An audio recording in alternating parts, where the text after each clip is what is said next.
Others reincarnate as dragon slayers, high elves, or powerful necromancers. I woke up with a mouth full of grit and eyes burning from a sun that doesn't just shine, it hunts. My name is Seo Jihan, and I am currently lying on a salt crust so hard it feels like concrete. This place is called the Salt Dead End. It's a godforsaken patch of white wasteland on the edge of a kingdom that forgot we exist. The air tastes like dust. The ground is a literal poison that kills every green thing it touches. As I struggled to stand, a screen flickered in my vision. No, it wasn't a level-up system. It was a cold mechanical interface of a manager. System notification role: assign master of the salt pan. Current status: near dehydration. Crystallization index 0.01%. Total failure. I looked around. This wasn't a village. It was a graveyard for the living. 63 people. That's all that's left of the workforce. Half of them are too weak to stand.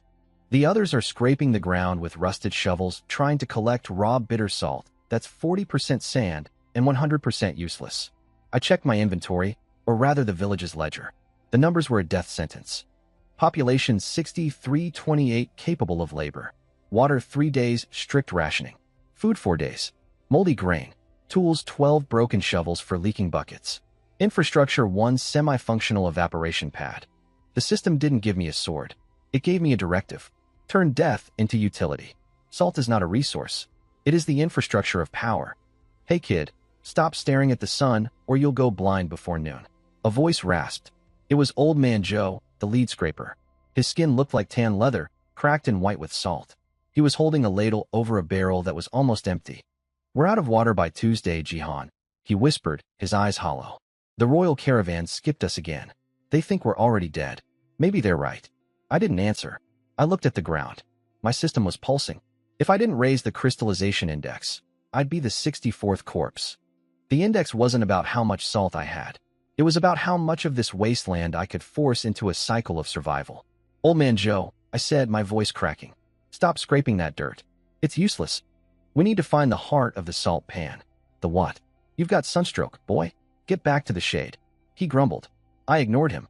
I spent my first 10 system points, the only starter gift I had, on a subsurface mineral scan. My vision turned blue. Lines of heat and moisture pulsed beneath the blinding white surface. There, 50 m to the west, under the heavy salt crust, sat a pocket of ancient moisture, a forgotten system from a civilization that knew how to tame this desert. But there was a problem. A big one. The cistern was directly beneath evaporation pad number 3. It was the only pad we had left that actually produced clean salt. If I broke it to get to the water, we'd have zero income. No salt meant no trade. No trade meant the next caravan wouldn't even stop to check if we were alive. Strategic dilemma. Option A, keep the pad. Produce 5 kilograms of salt. Everyone dies of thirst in 72 hours. Option B, destroy the pad. Access the cistern. Risk total economic collapse. Hand me that pickaxe, I told Joe. What? No. That's the only good pad left, the old man screamed, stepping in front of me. The other workers gathered around, their faces grim. To them, that pad was a holy relic. It was their only hope for a copper coin. If we don't drink, we can't scrape salt, I said, my voice cold. I'm not asking. I'm the master of this pan now. Move. I didn't wait for permission. I swung. The pickaxe bit into the sun-baked clay of the pad. Crack. The workers gasped. Some started to cry. I looked like a madman destroying their only livelihood. I swung again and again, sweat stinging my eyes. The heat was 45 degrees Celsius. Every swing cost me energy I didn't have. System stamina 10%. 5%. On the final swing, the ground didn't just crack. It groaned. A hollow metallic sound echoed from below. I pried the slab upward, and a cool, damp smell erupted from the darkness. Reward unlocked. Ancient reservoir found water supply increased plus 5,000 L. Crystallization index 0.8% survival mode active. Water. Someone whispered. Clear cold water bubbled up through the crack. The workers fell to their knees, shoveling the liquid into their mouths with their bare hands. They weren't cheering for me yet. They were just desperate to live. I sat back, my lungs burning. I had solved the first crisis. We had water for a month now, but the cost was heavy. Our only production line was a pile of rubble, and then the system pinged a warning. New problem detected. The scent of moisture travels fast in a dry land. Threat level rising. From the edge of the salt flats, I saw a cloud of dust. Not a caravan. It was moving too fast. Low, lean shadows were sprinting across the white expanse. Salt coyotes. They hadn't smelled water in years, and now they were coming for hours. I looked at my 28 exhausted workers and my 12 broken shovels. Don't get too comfortable drinking, I rasped, grabbing a shard of the broken salt pad. We just put a target on our backs. The coyotes didn't last long. A pack of starving animals is no match for 28 men who finally have a reason to fight, protecting their only source of water. We drove them off with stones and broken shovels.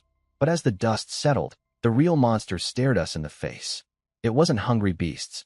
It was the math. I looked at the pile of salt we had managed to scrape together over the last 12 hours.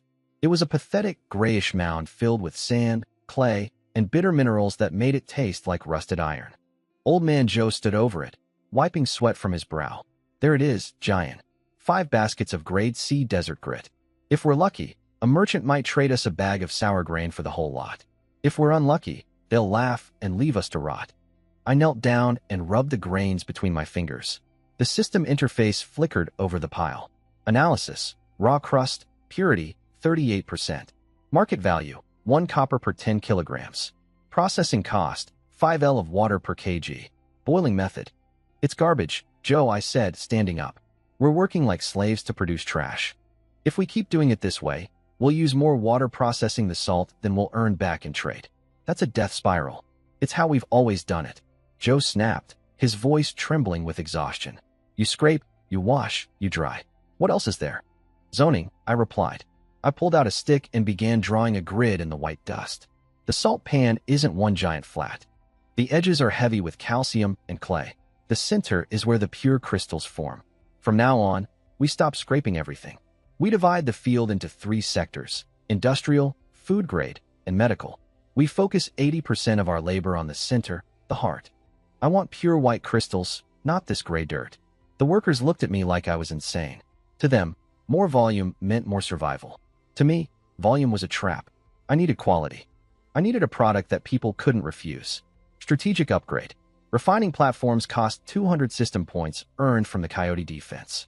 Effect increases purity by 25%. Reduces water consumption by 15%. I activated the upgrade. Beneath our feet, the salt crust began to hum. The heart of the salt pan responded to my will, slowly shifting the mineral layers. I ordered the men to build raised drying platforms using the stones we unearthed from the cistern. We stopped boiling the water, which wasted fuel we didn't have, and started using fractional crystallization, a technique the system fed directly into my brain. The numbers shifted. 100 kilograms of dirt used to yield 10 kilograms of bad salt. Now, 50 kilograms of selected crust was yielding 15 kilograms of grade white gold. Look at this, Joe whispered, holding up a handful of crystals that caught the sun like diamonds. I've been here 40 years. I've never seen salt this white. It's beautiful. Crystallization index 1.2%. But progress has a scent. And in the desert, that scent is greed. 3 days into our new routine, a cloud of dust appeared on the horizon. This time, it wasn't animals. It was a carriage flanked by 4 mounted guards in the tattered blue livery of the provincial governor. Out stepped a man who looked like a bloated toad in silk robes. Supervisor Han, the man who was supposed to manage this dead end, but usually only showed up once a year to collect taxes that he mostly pocketed himself. Well, Han sneered, covering his nose with a perfumed handkerchief. I heard rumors that the salt dead end had found a spring. And look at this. You've been busy, Jihan. That salt looks expensive. He gestured to one of his guards, who kicked over a basket of our freshly dried crystals. Since you've had such a productive week, the governor's share has tripled. I'll be taking 70% of this pile. Consider it back rent for the water you're stealing from the king's land. The workers froze. 70%. That would leave us with nothing. All our work, all our water gone to line this toad's pockets. The water was forgotten. Supervisor, I said, stepping forward just like we were. And the tax is 20% as per royal decree. Han laughed, a wet, disgusting sound. The decree is whatever I say it is out here. Guards, load the wagons. If anyone resists, they're obstructing royal business. Execution on the spot. I felt the anger rising, but I didn't reach for a weapon. I reached for the system. I had the heart of the salt pan under my control. Han was standing right on top of a concentrated mineral vein. You want the salt, supervisor? I whispered. Take it. I focused every bit of my remaining system energy into the ground beneath his feet. I didn't make a hole. I did something worse. I activated instant desiccation. The air around Han suddenly turned bone dry. The salt in the baskets near him didn't just sit there. It started to pull the moisture directly out of the air and out of his very skin. Han shrieked as his expensive silk robes began to stiffen. The salt in the wagon suddenly increased in weight tenfold, the wooden axles snapping under the impossible pressure. What is this? Sorcery? Han screamed, falling to his knees. His skin was turning white and ashy. The salt was literally drinking his sweat. It's just physics, supervisor, I said, walking closer. This land is hungry for water. If you try to take our lifeblood, the pan takes yours. Leave the salt. Leave the wagons, and don't come back until you're ready to trade fairly. Terrified, Han scrambled into his carriage. His guards, seeing their heavy wagons broken and immovable, fled on horseback. We had won. We had the wagons, the horses they left behind, and our salt. The departure of Supervisor Han wasn't just a victory. It was a drug. For the first time in years, the people of the Salt dead and weren't looking at the ground in shame. They were looking at me. We have the horses. We have the wagons. We have the water, I declared to the 63 souls gathered around the broken evaporation pad. But Han will be back, and he won't bring a perfumed handkerchief next time. He'll bring a battalion to survive. We don't just need salt. We need a wall. We need weapons. And we need to grow so fast that the kingdom can't afford to kill us. The system chimed in my ear, responding to my ambition. Opportunity detected. Expansion mode. Goal: triple production in 72 hours. Reward: Crystal Fortress Blueprint. Warning: system stability is tied to the balance of the salt pan. I ignored the warning. I was drunk on the potential of the numbers. I ordered the workers into 2 shifts. 16 hours of labor under a sun that felt like a physical weight. We tapped the ancient cistern harder, pumping hundreds of liters of water into new, larger evaporation basins I'd carved directly into the white clay. Jihan, the ground is getting soft, Old Man Joe warned, his voice cracking from the extra shifts. The pan needs to breathe. If you pull too much water and dry it too fast, the salt turns bitter. It gets tainted with magnesium. No one will buy it. Keep digging, Joe, I snapped, my eyes glued to the flickering blue interface. The system says we need 10 tons of salt to hit the next index tier. If we don't hit it, we're just a target. Efficiency over tradition. Move. For 48 hours, the salt dead and became a factory of sweat and steam. We weren't just scraping anymore. We were industrializing. I pushed the 28 capable workers to their absolute breaking point. And then I pushed the elderly and the children to help with the sorting. Crystallization index 1.8%, 2.2%, 2.9%. The numbers were climbing. I could see the victory. But then the environment struck back. It started with a low rumble, like a titan shifting in its sleep beneath the salt crust. Suddenly, the main evaporation basin, the one I had forced to dry using the system's heat acceleration, began to hiss. The water didn't just evaporate, it boiled. The brine, it's turning black, a worker screamed. I ran to the edge. The salt wasn't white anymore. A dark, oily substance was bubbling up from the cracks. It was a mineral overload. Because I had drained the system too fast, the pressure balance had shifted, pulling up toxic, bitter sediments from the deep crust. Then came the collapse. Crack, boom. The ground beneath the drying platforms gave way. A 20m section of the salt pan simply vanished into a sinkhole. 2 workers, young men who had been my most loyal diggers, disappeared into the slurry of salt and mud. Pull them out. Use the ropes, I yelled, my heart hammering against my ribs. We managed to save them, but their legs were scorched by the caustic, hypersaline sludge.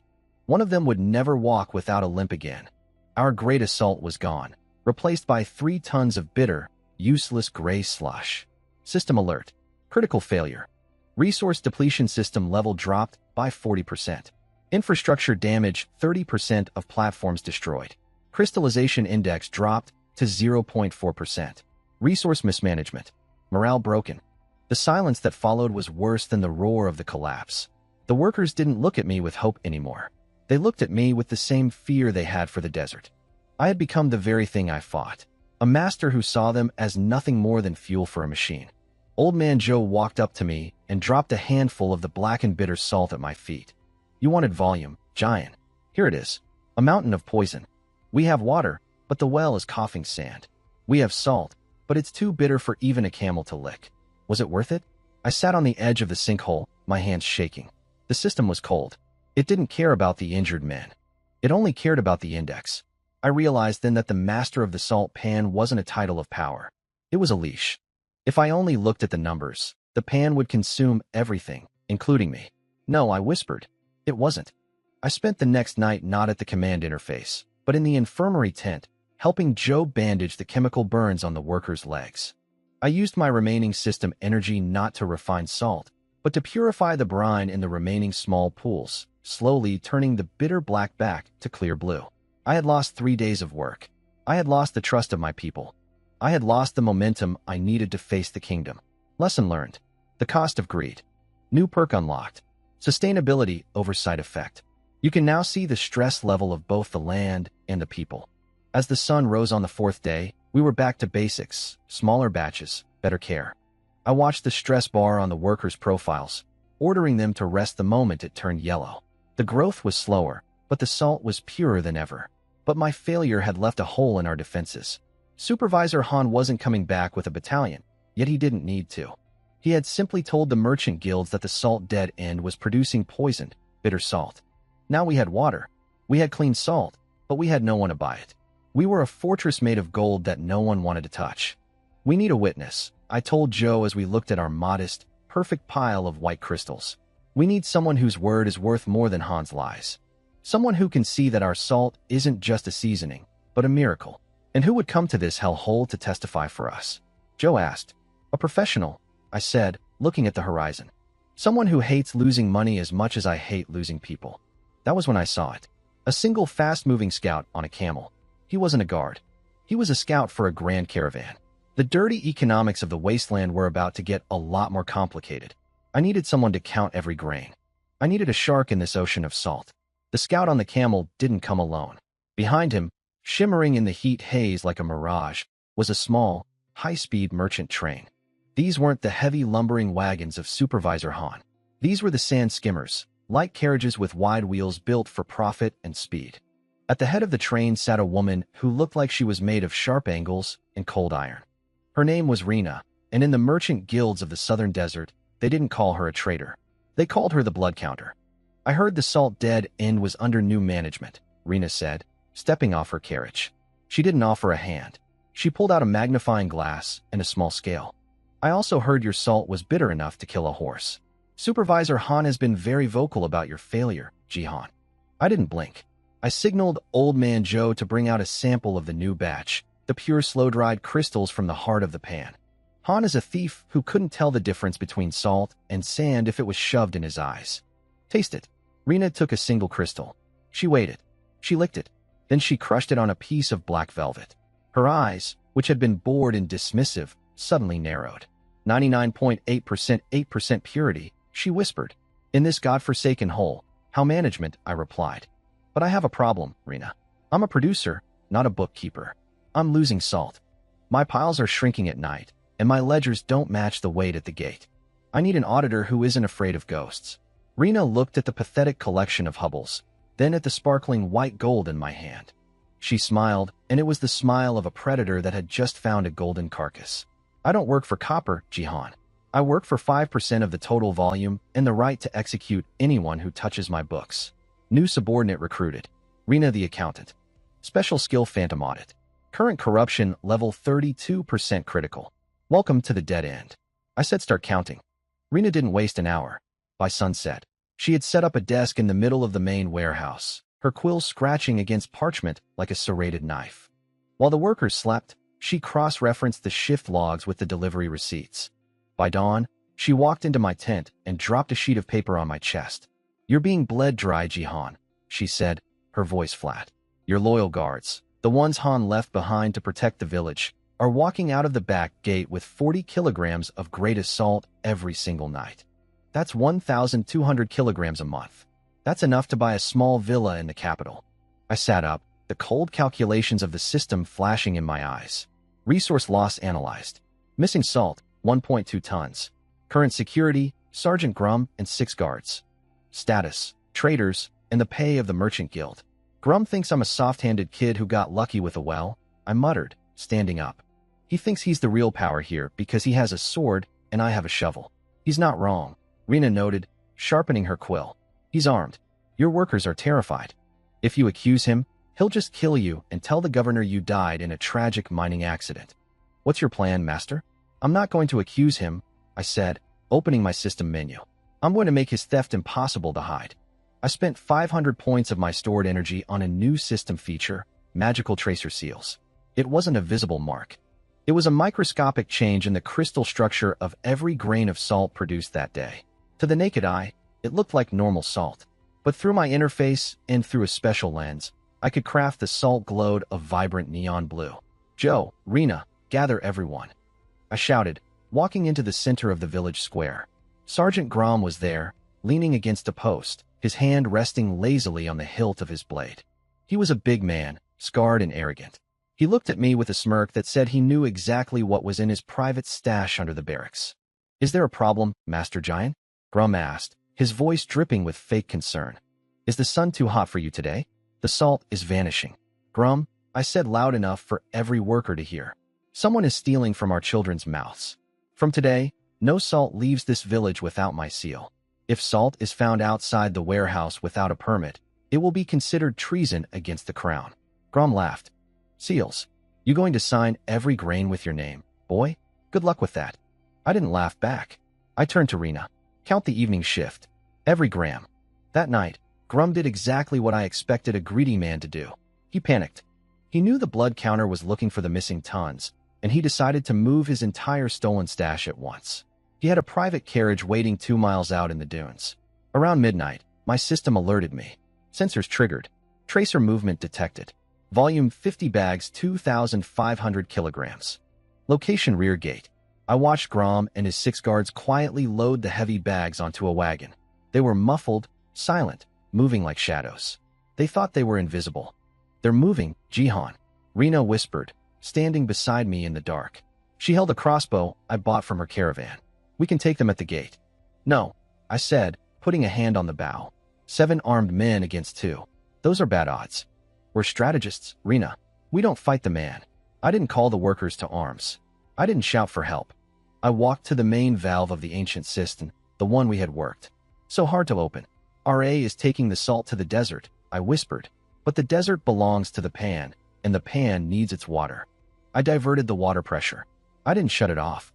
I redirected the entire flow of the underground reservoir toward the barracks and the guards' private quarters. Within minutes, their living space was flooded, but that wasn't the point. I had also shut off the external water troughs. The only places for miles where a horse or a man could drink. Master Old Man Joe ran up panicked. The water. It's gone from the public tanks. Go back to sleep, Joe, I said, my eyes fixed on the desert horizon. The water isn't gone. It's just being held hostage. Grom and his men made it 3 miles into the salt flats before the heat of the desert night began to cook them. In the salt dead end, even at night, the salt crust reflects the heat trapped during the day. You can't travel more than an hour without water before your throat begins to close. And Grum had 0 water. I had sabotaged their canteens before they left. They'll turn back, Rena said, checking her pocket watch. They have to, I replied. But when they do, they won't be guards anymore. They'll be thirsty thieves. 2 hours later, a pathetic sight appeared on the edge of the village. Gro and his 6 men were stumbling back, their horses foaming at the mouth, their own tongues swollen. They were dragging the wagon of stolen salt, too weak to even pull their swords. They collapsed in the village square right in front of the empty water tank. Water, Grum wheezed, his face red and peeling. Give us water. I walked up to the wagon and pulled out my magnifying lens. I held it up to the bags. Through the lens, the salt glowed with a blinding blue light. The workers, who had been woken by the noise, stared in awe as the stolen goods were revealed. 50 bags, Sergeant, I said, looking down at him. That's a lot of salt for a man who claims he's just patrolling. Please. Grom reached for my boots. The heat, it's burning, Rena, I said. What is the penalty for stealing royal resources in a time of crisis? Exile without water, she said, her voice like ice or permanent labor in the deep pits. I looked at the thirsty, broken man. You have a choice, Grom. You can walk back into the desert right now, or you can pick up a shovel and work until every gram of this salt is processed and paid back. But if you ever touch a sword again, I'll turn the pan against you myself. Morale increased. Plus 40% security status stabilized internal. Grom and his men chose the shovel. We had the guards under our thumb. We had our salt back, and the workers finally saw that I could protect what they built. But as Rena began to log the recovered bags, her face went pale. She looked at a letter she had found in Grom's pocket. A letter he hadn't had time to burn. "Jian," she whispered, "we have a problem." Grom wasn't working for Supervisor Han. Who then? The Great Desert Merchant Guild. The people who control the grain shipments for the entire province. Gro's contact says if the salt doesn't arrive by the full moon, they'll declare this entire sector a plague zone. Not a plague zone. I asked. It means they stop the caravans, Rena said, her eyes filled with dread. No grain, no medicine, no outside contact. They're going to starve us out, Jihan. They don't want to fight us for the salt. They'll just wait until we die of hunger and take it for free. The declaration of a plague zone wasn't a death by sword. It was a death by silence. In the 3 days following Rena's discovery of the letter, the horizon remained empty. No dust clouds from approaching grain wagons. No bells from the merchant mules. The salt dead and was being surgically cut out of the world's map. The numbers are turning red, Jihan, Rena said, tapping her ledger. She looked paler than usual, her sharp eyes scanning our dwindling silos. We have 63 workers plus the 7 guards who are now essentially prisoners. We're consuming 40 kilograms of grain a day. At this rate, the flour bins will be empty in exactly 9 days. After that, we eat sand. Old man Joe paced the warehouse, his hands trembling. We can't fight a famine, boy. You can't use your magic salt to fill a stomach. If the guild doesn't send the moon caravan, people will start leaving. They'll risk the desert walk rather than wait here to starve. System alert. Food security critical. Estimated time to famine, 9 days. Morale decay -5% per day. I'm not going to let them starve, Joe, I said, my mind racing through the system's database. The Merchant Guild thinks they own the desert because they control the roads. But they've forgotten one thing. The desert isn't just roads. It's the people who live off the paths. The sandwalkers? Rena asked, her eyebrow arching. The nomads? They're savages, Jihan. They don't trade in coin, and they certainly don't have grain. They don't have grain, but they have cattle, I replied. Vast herds of desert buffalo and camels. And I know their biggest problem. They lose nearly 50% of their meat to the heat every single week. They kill an animal, eat what they can, and the rest before they can reach a market. I looked at the piles of high-purity salt, the white gold we had worked so hard to refine. Salt isn't just a seasoning, Rena. In a world without ice, salt is time. It's a battery for life. Strategic decision, resource transformation, goal, shift from salt merchant to food hub. Tactics, meat preservation, salting. I sent the scout, the one who had arrived with Rena, out into the deep dunes with a single bag of our greatest salt. I told him to find the nearest nomadic clan, the Blue Veil tribe, and tell them that the salt dead end was offering a life for salt exchange. 2 days later, the horizon blurred with the movement of hundreds of hooves. The nomads arrived like a storm, their blue robes fluttering in the wind. At their head was a scarred chieftain named Varric. He looked at our small white village with deep suspicion. You are the boy who thinks he can stop the rot? Varric asked, his voice like grinding stones. He pointed to a slaughtered buffalo on the back of a packed beast. The meat was already turning gray in the afternoon sun. If you can save this meat, I will give you 3 live cows for every 10 bags of your white dust. Watch, I said. I didn't just dump salt on the meat. I used the heart of the salt pan to create a specialized desiccation zone inside our new warehouse. I taught the workers, including Grom and his shamed guards, how to slice the meat thin, how to rub the crystals into the fiber, and how to hang it in the dry salt-chilled air of the underground chambers. Processing log meat curing input 500 kilograms raw meat plus 50 kilograms great salt. Output 350 kilograms salted rations. Shelf life 6 months. System bonus nutrient retention plus 20%. By the time the sun set, the warehouse didn't smell like dust and sweat anymore. It smelled of rich cured protein. Bert took a piece of the dried meat, chewed it slowly, and his eyes widened. It wasn't just preserved, it was delicious. The high purity of our salt didn't leave the usual bitter aftertaste of desert mine minerals. This is better than the king's rations, Barak declared. He signaled his men. Bring the cattle. We have a deal. Morale increased plus 60%. Food security established. Crystallization index 3.5%. Rena was frantically updating her books. Jihan, do you realize what you've done? We don't need the Merchant Guild's grain anymore. We have a direct line to the nomadic protein supply. If we process their meat and trade it back to them or to the army outposts, we're not just a mining camp. We're a fortress of food. That's exactly the plan. I said, Rena, I want a full inventory of our salt meat packs. I want them packed in sealed leather bags. We're going to wait for the guild's envoy. He'll be coming soon to check if we're dead yet. The envoy arrived on the 10th day, the day Rena had predicted our famine would begin. He rode a magnificent white horse accompanied by a small unit of professional mercenaries. He expected to see gaunt faces and desperate people begging for mercy. Instead, he found the people of the Salt dead and sitting around a massive communal fire, roasting fresh beef and eating dried meat strips with laughter. The smell of the barbecue wafted across the Salt flats, hitting the envoy like a physical blow. What is the meaning of this? The envoy shouted, his face turning a deep shade of red. This area is under quarantine. You should be starving. Quarantine? I asked, walking out of the warehouse with a strip of jerky in my hand. I offered it to him. We hadn't noticed. We've been quite busy. We've actually just signed a 3-year exclusivity contract with the Blue Veil Nomads. It seems they prefer our salt to your moldy grain. The envoy looked at the fat, healthy cattle grazing near our water troughs. He looked at the strong, defiant faces of the workers. His plague zone had failed. In fact, it had backfired. By cutting us off, he had forced us to create an independent economy. The guild will not forget this. Sayo Jihan, the envoy hissed, refusing the meat. You think you can survive on meat alone?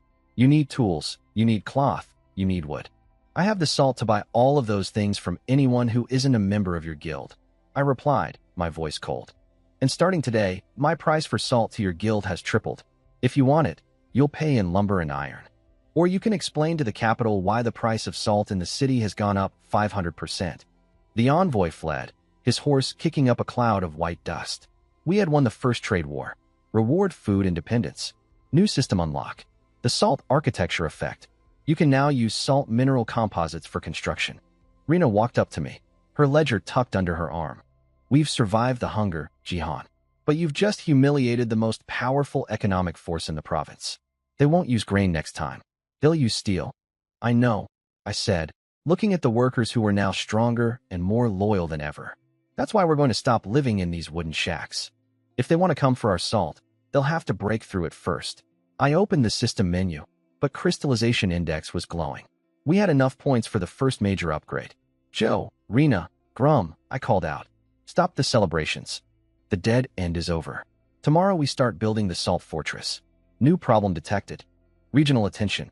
The king's tax collectors and military scouts have heard of the meat gold of the desert.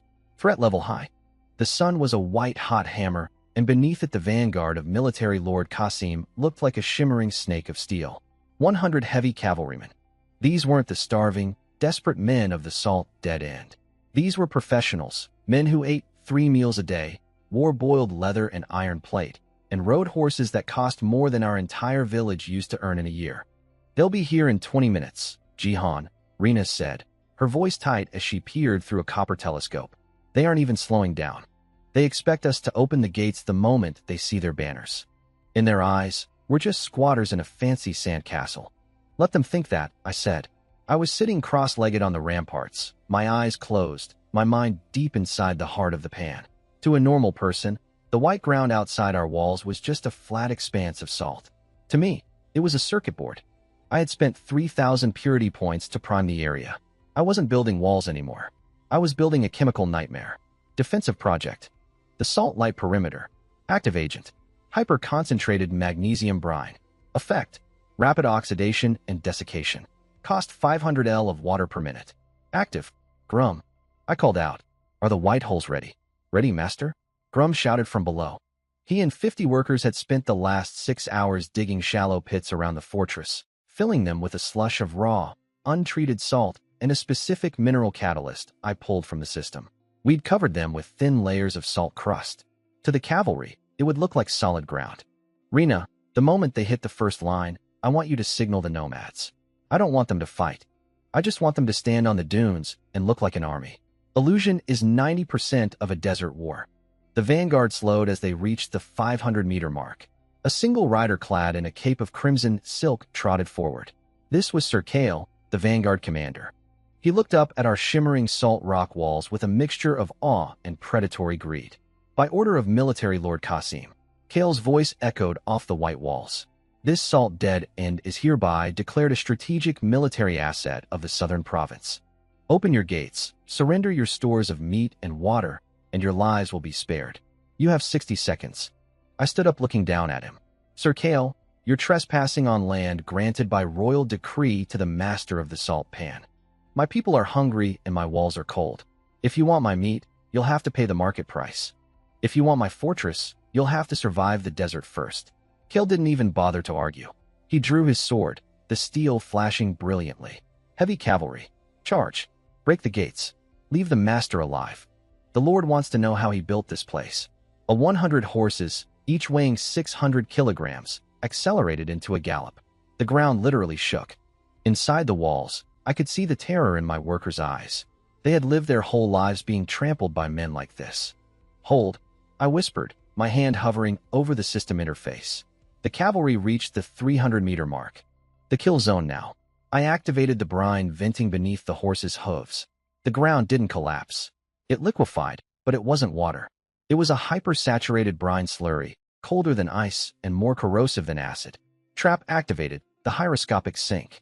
The first line of horses didn't just stumble. They stopped as if they'd hit a wall. The salt crust vanished, replaced by a thick white mud that instantly began to pull every drop of moisture out of anything it touched. The horses screamed as the caustic salt hit their sensitive hooves. But the real alchemy was the rapid oxidation. My armor. One soldier screamed. It's glowing.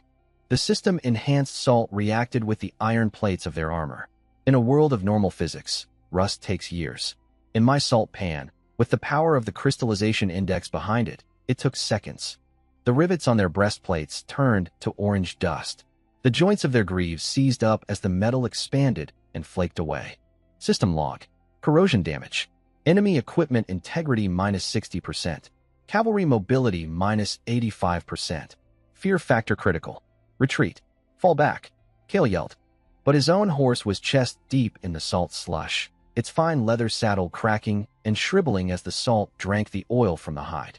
The vanguard was a mess. Men were falling off their horses into the brine, their skin turning white and itchy, their expensive weapons becoming rusted, jagged pieces of scrap. It was a non-lethal defeat, but it was absolute. They looked like a pack of drowned rats in a bucket of bleach. Rena, now on the dunes surrounding the fortress, 300 nomads, the Blue Veil tribe, suddenly appeared. They didn't charge. They just sat on their camels, silhouetted against the sun, their spears glinting. To the panicked soldiers, it looked like we had a desert army of thousands waiting to finish them off. Sir Kale, covered in white salt crust, his beautiful armor now a rusted cage, looked up at me on the ramparts. His eyes were wide with a terror that only a professional soldier feels when he meets something he can't understand. What are you? He wheezed. I'm the master of the salt pan, I said, my voice amplified by the acoustics of the salt rock walls. And you're standing in my workshop. Go back to Lord Qasim. Tell him his vanguard was defeated by the very ground they tried to steal. Tell him if he wants to talk, he comes with a merchant, not an army. Or next time, I won't just rust his steel. I'll turn his blood to salt. I released the pressure. The white holes drained back into the subterranean vents, leaving the cavalrymen in a dry, cracked basin. They scrambled away, abandoning their rusted armor and their seized-up equipment, fleeing back toward the southern horizon. Victory, first defense of the bastion. Reward, 10,000 purity points. New title, The White Terror. Crystallization index, 8.5%. Inside the fortress, there was no cheering at first, just a heavy, stunned silence. Then, Old Man Joe sat down on a pile of salt rock and started to laugh. It was a wild, hysterical sound that soon spread to the rest of the workers. Grom was slapping his knees, and even Rena had a faint, predatory smirk on her face. We did it, Joe gasped. We drove off the king's cavalry without a single spear. We drove off 100 of them. Rena corrected him, her quill already moving across the ledger. But Giant, look at the cost. She showed me the numbers. Resources exhausted. Water reservoir minus 15,000 L. Trap activation. System energy 10% remaining. Worker exhaustion high. We're a miracle today, Jihan. Rina said, looking at me with a new kind of intensity. But you've just humiliated a military lord. Qasim won't just send more men. He'll go to the king. He'll say there's a rebel wizard in the desert building a fortress out of white gold. He'll make us a national threat. I know, I said, looking out at the abandoned rusted armor littering the salt flats. That's why we're not stopping here. We've built the walls. We've built the traps. Now we build the influence. I turned to Grom. Gather that rusted iron. Every scrap of it. We're going to melt it down, mix it with our salt composite, and build something the kingdom has never seen, the Salt Iron Road. And what's that for? Joe asked. It's for the Grand Caravan, I replied. Until now, the desert was a barrier. But with our salt rock paving, we can build a road that never shifts, never floods, and allows a wagon to travel 3 times faster than before. We aren't going to hide in this fortress, Joe. We're going to make ourselves the center of the world's trade. If the king wants to destroy us, he'll have to destroy his own economy to do it. Strategic shift from defense to global trade hub. New project, the Alabaster Highway. Goal, connect the southern coast to the central capital. The expansion was no longer just about survival. We had the water. We had the food. We had the walls. Now we were going to build an empire on a foundation of salt. But as I looked at my hands, I saw they were pale and cracked. My stress bar was in the red. The system was pushing me as hard as I was pushing the pan. Jihan, Rina asked, her voice uncharacteristically soft. Are you okay? I'm fine, I said, though the white light of the desert seemed brighter than it should be. Just get the meat ready for the next trade. And find me a spy. I need to know what Lord Qasim is saying to the king. The salt architecture was finished, but the great game of kings had just begun. The success of the Alabaster Highway was a double-edged sword that cut deeper than any cavalry charge. For 3 months, the salt dead end had transformed from a forgotten hovel into a shimmering beacon of commerce. We had paved the road with salt rock composite, a surface so hard and smooth that a merchant wagon could travel 30 m a day instead of 10. The nomadic tribes were rich in salt meat, and my people were no longer starving. We were thriving. Current status, the Alabaster Hub, population 850, plus 400 nomadic seasonal workers. Crystallization index, 12.5%. Regional influence high. Salt meat supplies 40% of the southern frontier. The coin is flowing in.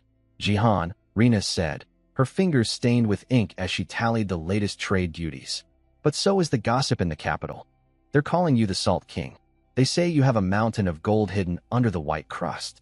They say you're building an army of desert ghosts. I don't want an army, Rina, I said, looking out from the ramparts. I want to trade monopoly.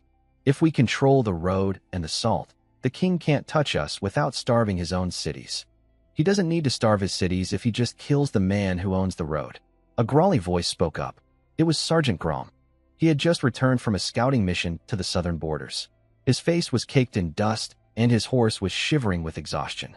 Lord Qasim is coming back, Jihan. And this time, he isn't bringing a 100 scouts. He's leading the Iron Hammer Division, 5,000 heavy infantry, 300 siege engines, and a specialized unit of alchemists from the Royal Academy. They're 10 days out. The silence that fell over the command room was cold. 5,000 men. My fortress was strong, but we had fewer than 300 able-bodied fighters, most of them miners with picks and nomadic scouts with light bows. We were an economic miracle, but we were a military insect compared to the kingdom's Iron Hammer. System alert. Existential threat detected. Opponent, the Iron Hammer Division. Strength level, 10,000. Current defensive strength, 1,200. Survival probability, 4.2%. We can't fight 5,000. Old Man Joe whispered, his hands shaking as he held a lump of refined salt. We have the water and the meat, but they'll just sit outside our walls and wait for the sun to cook us. They'll dismantle the highway brick by brick. No, I said, my eyes narrowing. Qasim is a professional. He knows that a long siege in this desert will kill his men before it kills us. He wants a quick, decisive strike. He wants to break our walls and hang me from the highest tower as a warning to anyone else who thinks they can build their own kingdom. But the military wasn't the only problem. 2 days after Gro's news, a new figure arrived at our gates. He didn't come with a sword. He came with a staff of bleached bone and a robe of pure white silk. He called himself the Prophet of the White Sun. The salt is a curse. The prophet screamed to the crowd of refugees and workers at the gate. This boy, this master is digging into the bowels of the earth to release the demons of the ancient world. The white gold you eat is the dust of the dead. The fortress you live in is a tomb built of sins. Internal threat, religious failure, morale decay -10% per hour. Current descent level 25% and rising. Jihan, the people are scared. Rina hissed, pulling me aside. The prophet is saying that the sinkhole from last month was a sign of divine anger. He's telling the workers that if they stay, the ground will swallow them whole. We've already had 20 people leave for the dunes last night. I looked at the prophet. He wasn't a soldier, but he was more dangerous than Qasim. He was attacking the soul of the system. If the workers stopped believing in the pan would stop producing. And without production, we had no points to spend on defenses. Strategic dilemma, the prophecy versus the pan. Option A, execute the prophet. Stops the descent immediately. Moral decay -40% fear-based. Risk of internal rebellion high. Option B, debate the prophet. High risk of failure. Logic doesn't beat faith. Option C, assimilate the miracle. Use the system to outperform the gods. I'm not going to kill him, Rina. I said, I'm going to make him a believer. I spent 8,000 purity points, nearly everything I had saved from the highway prophets, on a new system tier, atmospheric crystallization. That night, as the prophet stood under the full moon, shrieking about the demons in the dust, I activated the heart of the pan. I didn't pull salt from the ground. I pulled the humidity from the air, the tiny invisible drops of water that survive even in the desert night, and I fused them with the mineral dust floating in the wind. Suddenly, it began to snow. But it wasn't cold. It was white, shimmering crystals of pure edible salt falling from a cloudless sky like manna. The crystals glowed with a soft blue light, coating the fortress and the crowd in a layer of stardust. Is this the dust of the dead? I shouted, walking out into the square, my voice amplified by the system. Or is it the bounty of the sun? The pan doesn't just take profit. It gives. It turns the very air into food. If your gods hate this place, why do they shower us with white gold? The prophet fell to his knees, staring at the glowing crystals on his palms. He tasted one. It was the purest salt we had ever produced. Sweet, rich, and filled with the system's vitality buff. Morale restored 100%. New subordinate recruited forcefully, the prophet effect. Religious fervor now fuels the workforce. Production speed plus 30%. It's a miracle, the crowd whispered. The fear was gone, replaced by a fanatical devotion. They weren't just workers anymore. They were the chosen of the pan. That was an expensive trick, Jihan, Rina said, leaning against the salt rock wall. But it only solves the internal problem. The iron hammer is still coming, and a blizzard of salt won't stop 5,000 heavy infantry. No, I said, looking at the alabaster highway stretching out into the darkness. But the highway will. Grum, gather every scrap of that rusted iron we collected from the first battle. Old man Joe, I need the magnesium slurry in quantities we've never dreamed of. We aren't just going to defend these walls. We're going to turn the entire road into a weapon. The strategy was simple but terrifying. Lord Qasim loved his hammer, the heavy infantry that marched in tight, impenetrable formations. He relied on the road to move his heavy siege engines quickly across the sand. I'm going to let him use the road, I told my team. I'm going to let him march his entire 5,000 men onto the alabaster highway. And then I'm going to use the piezoelectric property of the salt rock. Tactical plan, the conductive trap mechanism. Salt iron road plus static accumulation plus ancient brine conduit. Potential damage. Total system wipe of the iron hammer. It's a suicide mission if the timing is off, Joe warned. If you trigger it too early, you only kill the front line. If you trigger it too late, they're already inside the gates. I'll be the one to trigger it, I said. I'll stand at the gate alone. When the front of his line reaches the 10M mark, I'll ground the circuit. The 10 days passed in a blur of frantic preparation. We didn't build more walls. We built vents. We tunneled beneath the highway, laying down thin lines of the rusted iron scrap we'd refined into conductive wires soaked in hypersaturated brine.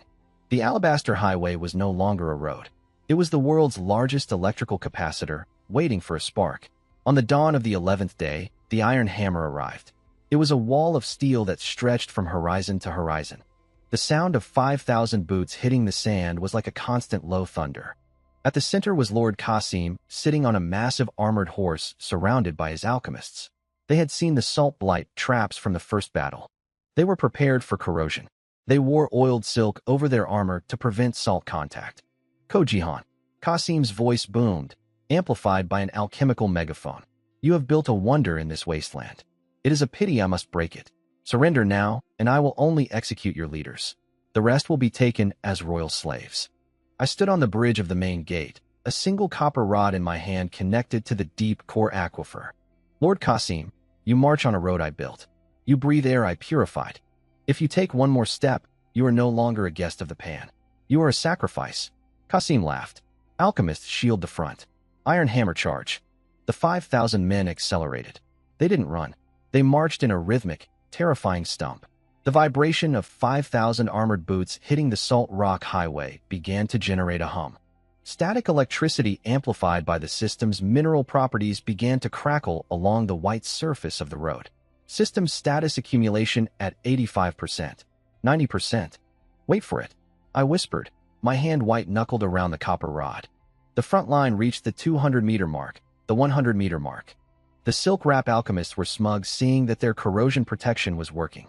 They didn't realize that I wasn't attacking their armor. I was attacking their nervous systems. Now I slammed the copper rod into the brine-soaked socket at my feet. The sound wasn't a crack of thunder. It was a low, agonizing hum, the sound of a million hornets trapped in a jar. The moment the copper rod hit the brine-saturated socket, the alabaster highway transformed. The salt rock composite built with specialized mineral veins didn't just carry the current, it amplified it. The static electricity generated by 5,000 marching boots, which I had spent 3 months storing in the highway's foundation, was released in a single blue-white pulse. System log piezo electric discharge voltage 5,000 V distributed. Amperage lethal at contact points. Duration 12 seconds. The front line of the iron hammer didn't even have time to scream. 500 heavy infantrymen, linked together by their shields and silk-wrapped armor, became a single massive conductor. The blue lightning arced from shield to shield, turning their impenetrable wall into a glowing, convulsing cage of steel. Kasim's alchemists tried to react. I saw them frantically waving their bone-white staves, trying to ground the energy into the sand, but the sand was dry, and my brine conduits were deep. I was attacking them from the soles of their boots upward. The silk. Kale, the vanguard commander from the first battle, shouted from the rear. It's not stopping the hum. The salt in the air is making the silk conductive. He was right. I had spent 8,000 points on that salt blizzard for a reason. Every soldier in that 5,000-man army was covered in a layer of microscopic hyper-pure salt crystals. They weren't just soldiers anymore. They were 5,000 lightning rods. Casualty report. Iron Hammer Division incapacitated. 1,800 equipment destroyed. He used 3,200 sets. Command integrity shattered. But the trap had a price, a heavy one. I felt a sharp metallic tang in the back of my throat. The heart of the pan was screaming. To maintain that level of output, I was draining the very mineral essence of the salt bastion. Warning: system overheat. Infrastructure damage. 40% of the alabaster highway is melting. Crystallization index dropping. Mineral depletion. Purity points 0. Jihan, stop it. Rina's voice reached me over the roar of the ozone. She was pointing at the road. The highway is liquefying. We're burning away 3 months of profit in 10 seconds. I didn't stop. I couldn't. If I let go now, the remaining 3,000 infantrymen would walk over the bodies of their comrades and tear us apart. I pushed the rod deeper, my hands beginning to blister from the heat. Another 5 seconds. I warred. I'm not just stopping them. I'm melting their resolve. Finally, the hum died down. A heavy ozone-tinted silence fell over the desert. The alabaster highway, once a pristine white ribbon, was now a scorched, steaming ruin. Thousands of soldiers lay on the ground, alive, but unable to move their muscles, their armor glowing a dull, heated red. Lord Kasim was still upright. His armored horse had died instantly, but his personal alchemists had sacrificed their own staves to create a small void bubble around him. He stood in the middle of a sea of his fallen men, his face pale, his eyes fixed on me. You are a monster, Sio Jihan. Kasim whispered, the alchemical megaphone still carrying a shaking voice. You didn't just defeat an army. You destroyed the finest division in the kingdom with a road. I told you, Kasim, I said, stepping off the gate bridge, my legs trembling. You were never my guest. You were a sacrifice. Now look at your men. They're breathing. They're alive, but they have no armor. No weapons and no road to carry them home. If you want them to live, you'll sign the Treaty of the White Sun Strategic Victory. The Iron Hammer is neutralized. The treaty was a masterpiece of strategic humiliation. Kajin didn't just agree to a ceasefire. To save his men from dying of thirst in the deep dunes, he had to surrender 70% of his division's remaining supplies, grain, iron, and horses. More importantly, he had to sign a document recognizing the Salt Dead End as an autonomous trade dush, answerable only to the king and free from provincial taxes. Rewards sovereign status unrecognized, but de facto crystallization index 15%. New peak new subordinates 200 captured Iron Hammer craftsmen. But as the remains of the Iron Hammer limped away, leaving their scorched armor behind, the reality of the victory set in. Rena walked up to the edge of the shattered highway and kicked a piece of melted salt rock. It crumbled into gray dust. We won the war, Jihan. But look at our books. We've used up every spare liter of water. The miracle snow used up our mineral reserves and the highway. It's going to take 6 months and 50,000 points to rebuild. We don't need to rebuild it yet, I said, leaning against the cold salt rock wall. We have something better now. What? We have their fear, I said, and we have their iron. I pointed to the thousands of sets of fused, scorched armor littering the road. Grum, start the furnaces. We're not just a salt mine anymore. We're the only place in the southern province with 3,000 tons of high-grade military steel. We're going to build a new road, a salt-steel hybrid that won't melt. New project, the Titan Path. Goal, rebuild the highway with armor composite effect. Permanent defense plus high-speed logistics. But the new problem arrived faster than I expected. That evening, as we were tallying the spoils, a small black bird, a royal messenger hawk, landed on my shoulder. It carried a cylinder made of solid gold. Inside was a scroll written in the king's own hand. Jihan, Rena whispered as I read it. What does it say? It's not a tax demand, I said, my blood turning cold. It's an invitation. The king has heard that I can summon lightning from the earth and feed a city with stardust. He's not sending an army this time. He's sending the Royal Inquisition of the High Arcana. The Inquisition? Old Man Joe gasped. Those are the people who cleanse anything they can't control. If they find out about your system, they'll dissect you like a desert lizard. New threat detected. The Royal Inquisition objective: seize the heart of the pan and eliminate the heretic master. Estimated arrival 14 days. They think they're coming for a heretic, I said, looking at my blistered hands and then at the shimmering fortress I had built from nothing. But they're coming to a place where every grain of sand is a censer and every drop of water is a weapon. I turned to my team. The prophet, who was now leading the workers in prayer shifts to boost production. Grom, who was refining the captured steel. Rena, who was already calculating the cost of a war with the crown. We've survived the hunger. I said we've survived the greed of merchants. We've survived the hammer of the military. Now we're going to survive the gods themselves. Final preparation initiated. Goal: subvert the Inquisition risk. Total destruction of the province. The siege of White Gold had ended, but it was just a prelude. I had 14 days to turn my fortress into a trap that even an inquisitor couldn't escape. My stress bar was blinking red. My body was at its limit. But as I looked at the index 15%, I saw a new unlockable tier. New power unlocked. Salt mined over link effect. Direct control over every subordinate within the salt perimeter. Rena, I said, my voice sounding distant, even to myself. Prepare the books. I want the Inquisition to see exactly how much money the king will lose if this place stops breathing. We're not going to fight their magic with magic. We're going to fight their magic with economic despair. The Salt Dead End was no longer a dead end. It was a throat, and I was the one with my hand on the windpipe of the kingdom. I stood on the highest tower of the Crystal Bastion, looking out at a world I had reshaped. The desert wind was still hot, but now it carried the rhythmic clank clank clang of 300 captured blacksmiths working the furnaces. Others see a wasteland, I whispered, opening my system interface for the final tally of the month. I see a ledger that finally balances status. The salt douche of the Dedendy population: 1,250-63 originals, 400 refugees, 300 Iron Hammer captives, 487 nomadic traders. Resources: water infinite deep core aquifer. Food 12 months salted protein reserves. Steel 3,100 tons recycled royal armor. Currency 50,000 gold sovereigns. Trade duties.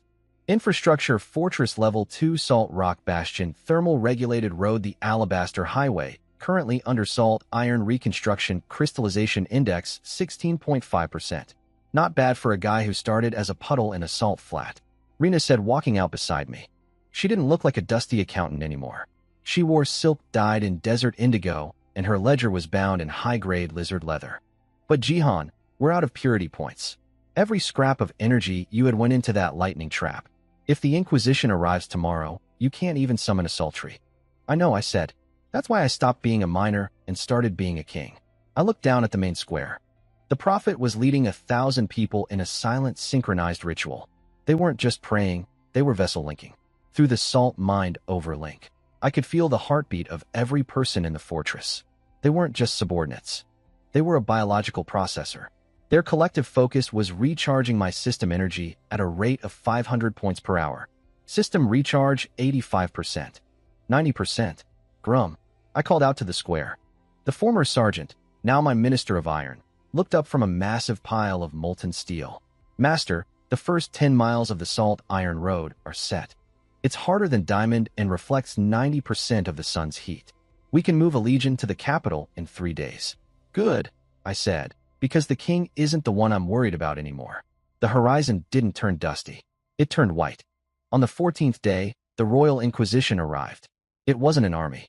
It was a single massive carriage made of floating white marble pulled by 6 spectral desert lions.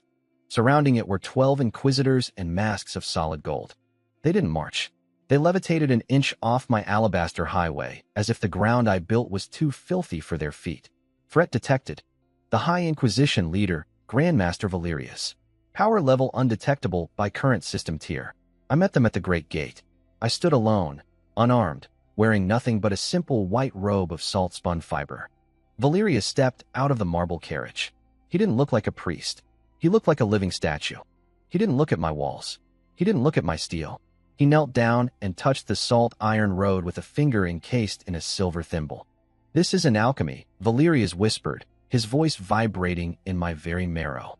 And this isn't magic. This is evolution. It's just salt, Grandmaster, I said. And a bit of hard work. Do not lie to the crown, Sio. Jihan, Valerius said, standing up. His eyes were void black. We have analyzed the stardust you gave the people. It doesn't just feed them. It rewrites them. Your workers have 30% higher bone density. Their blood carries more oxygen. You aren't building a trade hub. You are breeding a new race of humans who can survive where the kingdom cannot.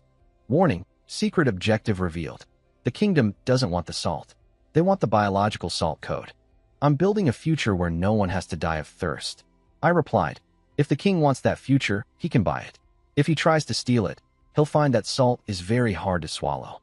Valerius smiled, and it was a cold, terrifying sight. The king is a fool.